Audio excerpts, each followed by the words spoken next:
How to hide your TikTok followers list. Hello everyone and welcome back to our channel.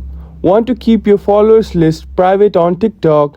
Here's a quick and easy guide to hide it from others.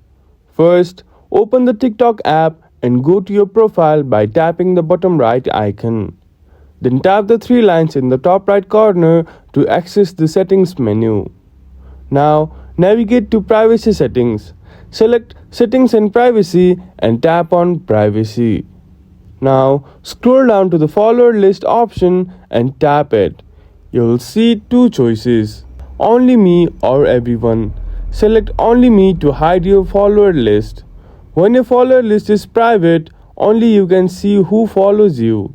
This won't affect your ability to gain new followers. And that's how you keep your TikTok followers list private. If this video helped you, please give this video a thumbs up and subscribe to our channel. Thank you for watching and we will see you again in the next video.